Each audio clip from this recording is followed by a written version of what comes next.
Étienne vit quoi? La gloire de qui? De Dieu. Donc, Étienne a vu la gloire. Mais cette gloire qu'Étienne a vue est la gloire de Dieu. Qui a-t-il encore vu? Il a vu Jésus debout à la droite de Dieu. Amen. Il a vu Jésus debout à la droite de Dieu. Donc, Étienne a vu la gloire, qui est la gloire de Dieu, et il a vu que Jésus. Il n'a pas vu quelqu'un d'autre, Jésus seulement. Et il a vu la gloire qui est la gloire de Dieu.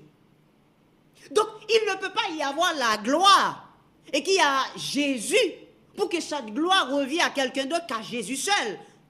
Donc, cette gloire-là qu'Étienne a vue ne peut pas appartenir à quelqu'un d'autre qu'à Dieu, qui est Jésus, puisque c'est Jésus qui l'a vu après avoir vu la gloire qui est la gloire de Dieu. Donc, le texte n'a pas dit que Étienne a vu Dieu, mais il a vu la gloire. Regardez bien pour ne pas dire que je mens.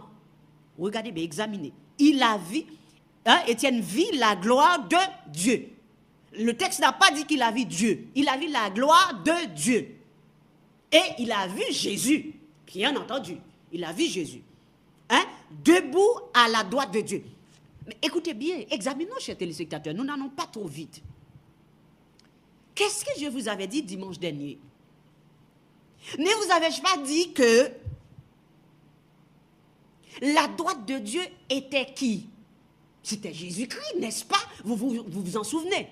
Donc, je vous avais détaillé, et c'est pour la raison pour laquelle que j'avais pris le temps, dans l'Ancien Testament, de détailler avec vous le bras et la droite de Dieu. Et en conclusion de ces chapitres dans l'Ancien Testament, je vous ai conclu que la droite et le bras de Dieu, qui est un seul et même thème, était qui? Jésus-Christ, n'est-ce pas, chers téléspectateurs? Amen.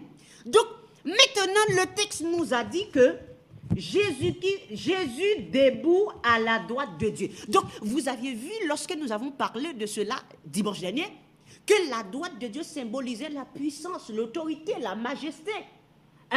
Il dit, par mon bras puissant, ma droite. Vous vous en souvenez, chers téléspectateurs? Vous vous en souvenez, ces textes? Peut-être je peux lire un de ces textes pour vous, chers téléspectateurs. Avec cela, vous puissiez vous retourner au début et comprendre bien ce que nous vous disons à ce début-là. Par exemple, nous avions Exode 15, le verset 6. Il dit, ta droite, ô Éternel, a signalé sa force. Ta droite, ô Éternel, a écrasé l'ennemi. Donc, et je vous ai montré que cette droite-là, ce bras-là était Jésus-Christ lui-même. Ésaïe 53, le verset 1, il dit, qui a cru à notre prédication, à qui le bras, qui a reconnu le bras de l'Éternel. Ou plutôt dans Jean 12, il a dit, à qui le bras de l'Éternel le bras du Seigneur a-t-il été révélé? Donc, nous comprenons donc que c'est Jésus. Et nous avions un autre texte que nous avons lu avec vous. Et ce texte que nous avons lu, c'était Ésaïe 52. Ésaïe 52, c'est juste une petite révision pour que vous puissiez être bien imbus de ce sujet. C'était Ésaïe 52, Ésaïe 52, chers téléspectateurs, Ésaïe 52, le verset 10. Ésaïe 52, le verset 10. Que dit Ésaïe 52, le verset 10? L'Éternel découvre le bras de sa sainteté aux yeux de toutes les nations, et toutes les extrémités de la terre verront le salut de notre Dieu. Donc, on est clair, chers téléspectateurs. Toutes les extrémités de la terre verront le salut de notre Dieu. Donc, le bras de l'Éternel, c'est son salut, qui est Jésus-Christ de Nazareth. Dans Luc 2, je vous avais lu cela. Donc, vous avez vu que Jésus-Christ est la droite de Dieu. On est clair. Donc, revenons dans Acte 7, 55. Acte 7, 55. Que dit Acte 7, 55?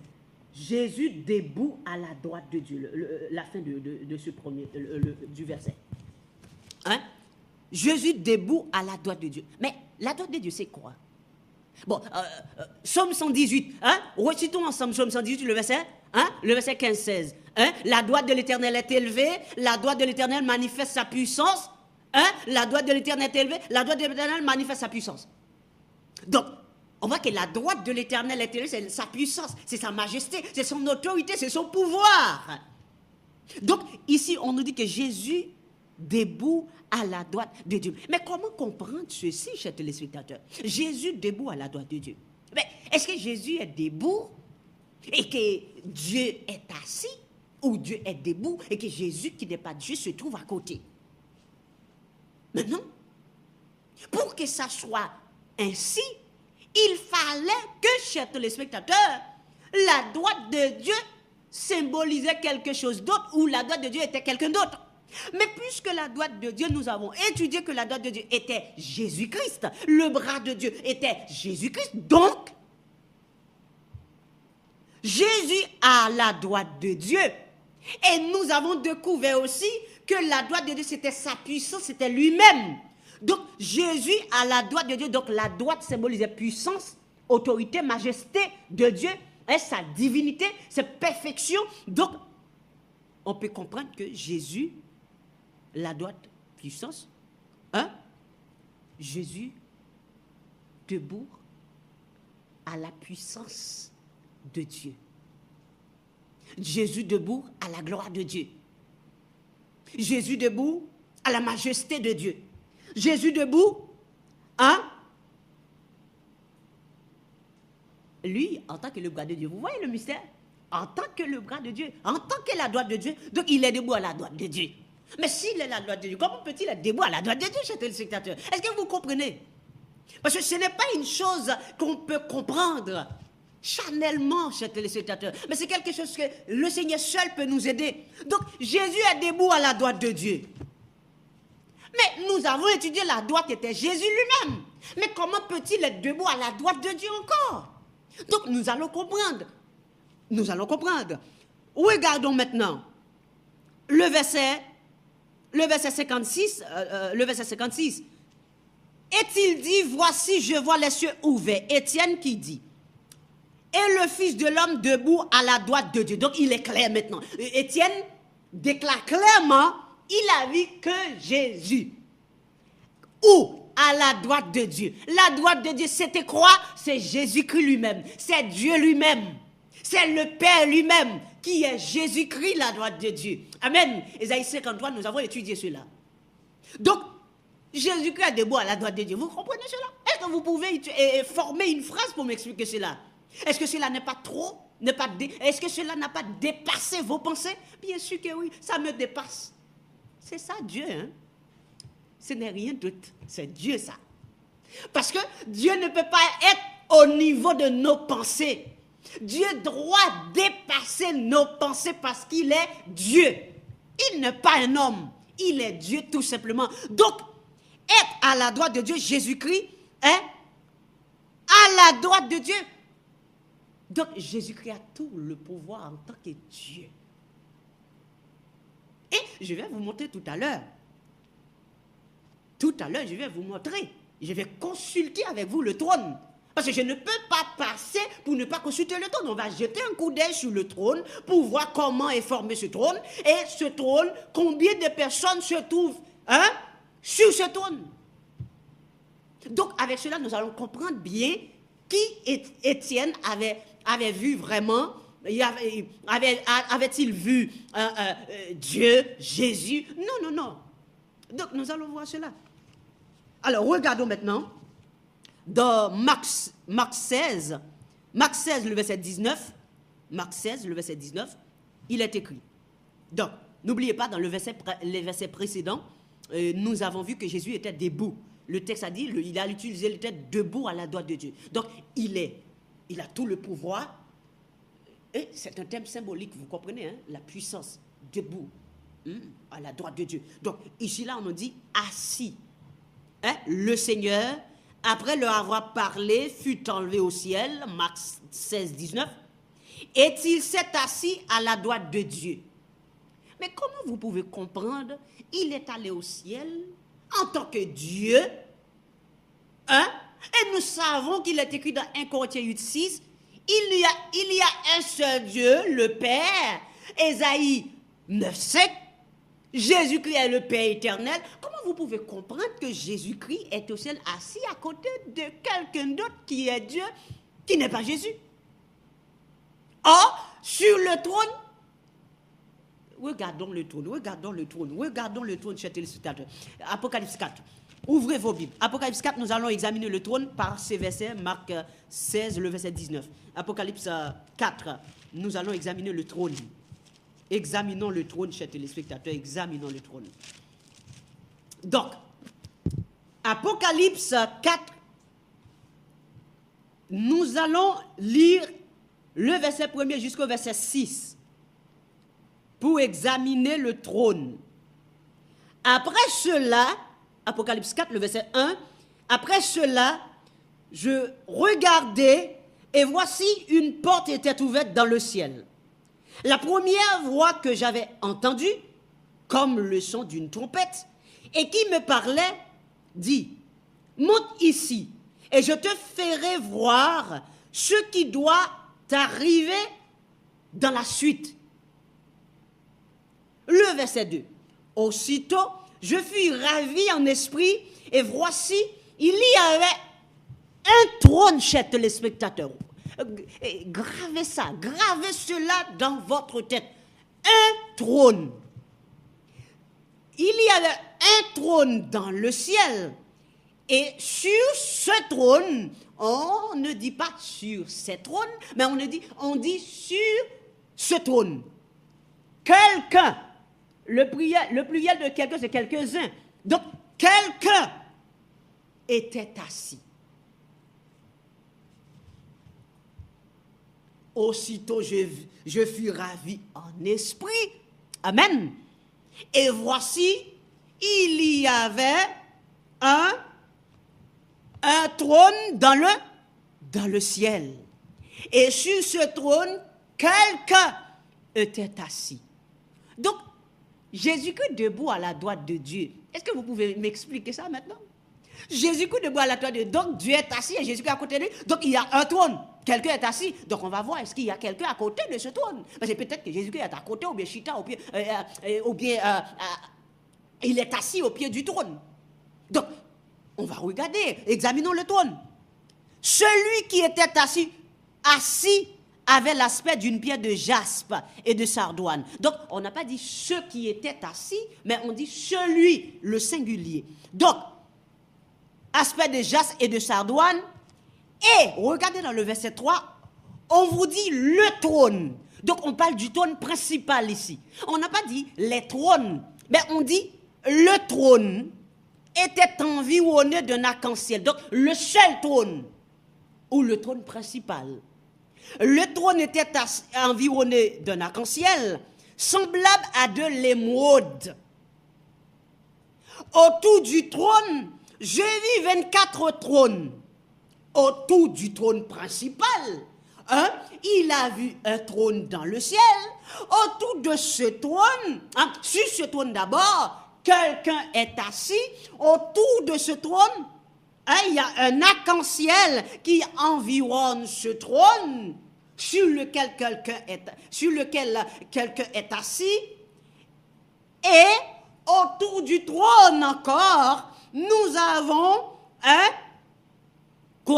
24 trônes. Donc, nous avons le trône principal, et autour du trône principal, nous avons 24 trônes qui environnent. 24 trônes.